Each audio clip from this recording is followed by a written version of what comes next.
eo amin'ny fiaramiasa amin'ny vahiny kosa indray dia miaramiasa akaiky ny commune Antsoantany sy ny université adventiste Zurcher. Maraka izay fiaramiasa zay dia ny fampiofanana teny vahiny ireo mpiasam-panjakana ao amin'ity commune ity no nentina nanomboana izany. Manatanteraka asa ho fampandrosoana ny commune Antsoantany ny université adventiste Zurcher.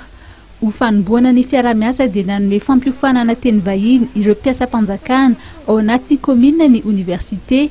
Azo navoaka tamin'ny fomba ofisialy tamin'ity volana aogositra ity ny andiany voalohany tamin'izany.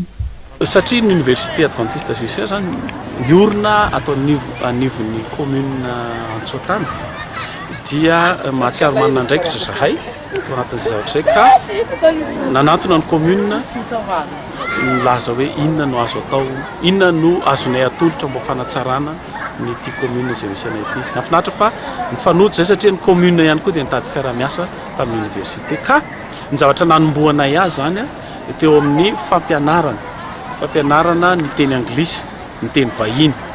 Ka ireo mpiasam-panjakana rehetra tao anivon'ny commune zany nasaina ary dia nomena fampianarana isan-kerinandro misy mpampianatra manokana na lefan'ny université nanofana na mpianatra tany amin'ny commune io. Ny zavatra nafinaritra misy fivoarana. Ankoatry ny ady tany, anisan'ny olana goavana ihany koa ao anatin'ny commune Antsoantany ny olana ao tokantrano.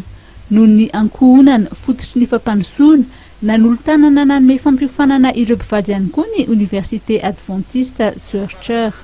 Misy mpampianatra maro moa eto dia nandefa mpanofana nakany amin'ny commune ary namory an'ireo tokantrano izay tratrantso ka arakaraka ny olana izay nitranga teo nanomezana vahaolana.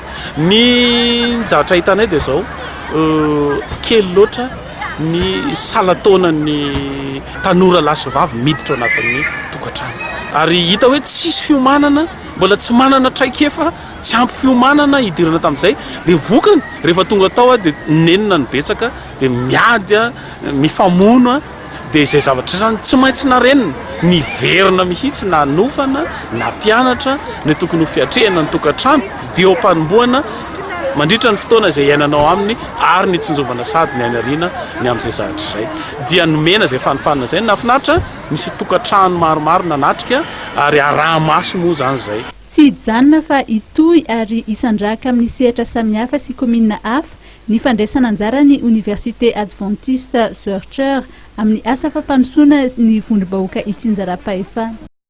Dia iny fanedidiny ihany koa tompoko lasy togovavy no manakatona ny fampahalalam-baovaontsika teto amin'ny fahitalavitra matevety amin'ity ariva ity.